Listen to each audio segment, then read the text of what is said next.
Hello again, welcome back. Welcome to the Living in Faith Everyday podcast, the Life podcast, and my name is Jeremy McCandless. We've reached episode 7 of our series of podcasts I've entitled 66, which looks at the 66 books of the Bible. 66 short podcasts would give a basic overview of every book of the Bible. And today we're looking at the book of Judges, the book of apostasy.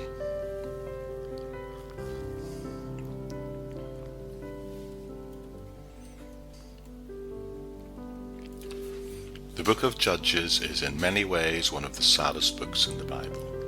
In Joshua there were many great victories, but in Judges there is defeat.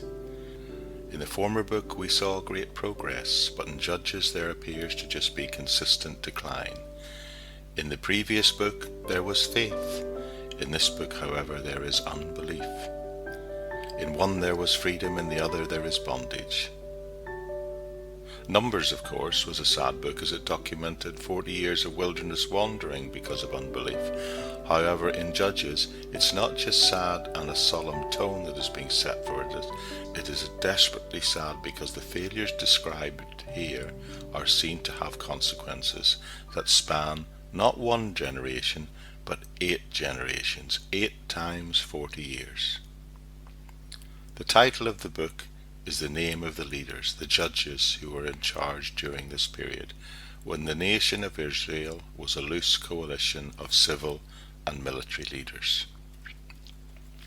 When thinking about the author of the book of Judges, it's important to note that the author is anonymous. The Talmud attributes the book to Samuel, who was an author, we are told that in 1 Samuel 10:25. So it's likely that it could have been Samuel, or perhaps one of his prophetic students that probably wrote it. Thinking about who it was written to, the recipients, Judges was written after the death of Samson. We know this because the book records his death, and he died in 1051 BC. The book also repeatedly said, "In those days there was no king in Israel." We hear that refrain in Judges chapter 17, 18, 19, and indeed chapter 21, implying that at the time of writing there was probably a king. So it seems likely the book was written after the commencement of Saul's reign, but before the division of the kingdom. The most helpful clue to the dating of the book is in Judges chapter 1, verse 21, where it says that the Jebusites were dwelling in Jerusalem to this day. This means that it was written before 1004 BC, which was when David disposed of the Jebusites, and we hear that described for us later when we get to 2 Samuel chapter 5. Thus, the book of Judges we can fairly accurately surmise that it was written somewhere between 1043, which is the beginning of Saul's reign, and 1004, David's capture of Jerusalem. Some Bible experts suggest it was written around 1040 BC. The recipients of the book of Judges lived either just before or just after the king was crowned in Israel, when they didn't have a king and everyone did what was right in their own eyes, as the text said. There was need for a king, it was believed, to give order and stability to Israel.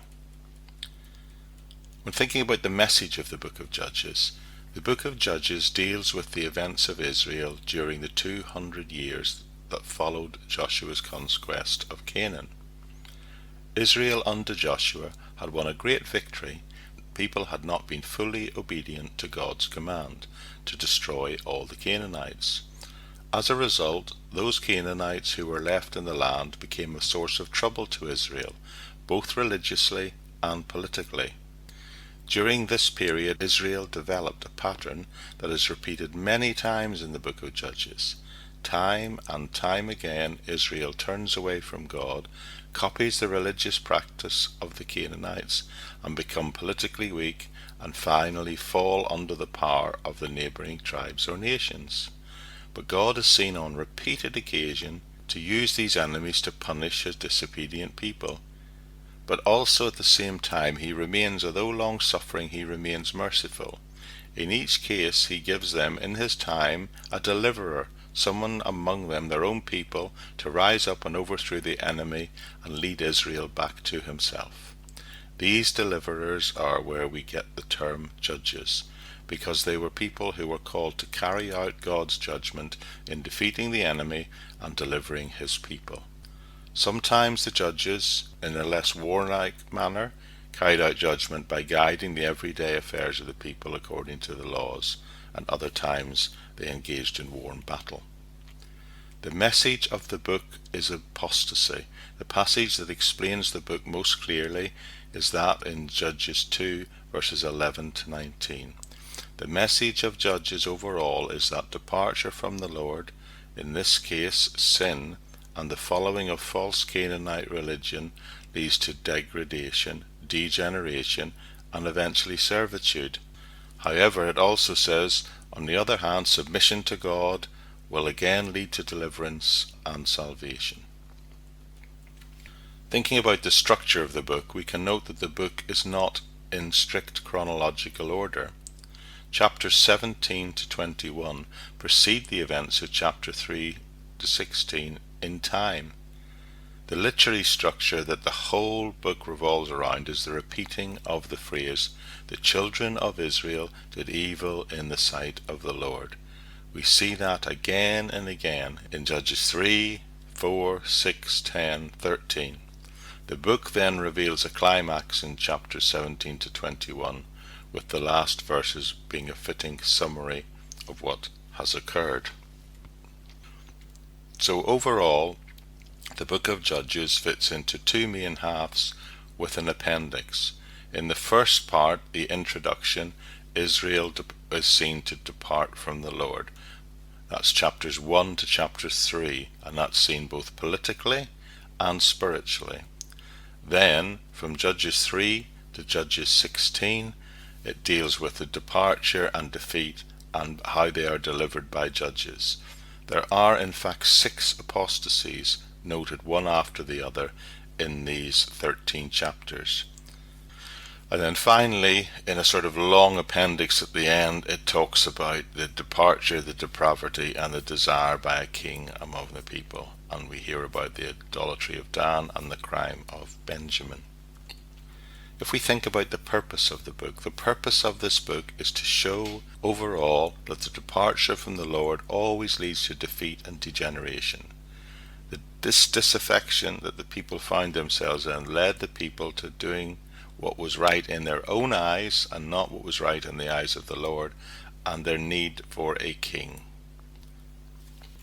As an overall summary of the book, then, we might note that Samuel, or one of his prophetic students, scribed the book of Judges to the generation in Israel that had the first king, and its purpose was to show the departure from the Lord and to show that those departures always led to defeat and degeneration. Yet, even so, God repeatedly is seen to deliver his people by raising up judges, and he even agrees to meet their desire for a king. Departure from the Lord leads to defeat, but God in his grace will always be willing to deliver us again when we turn back to him. In other words, sin will always lead to servitude, but surrender and obedience to the Lord will always bring freedom and salvation.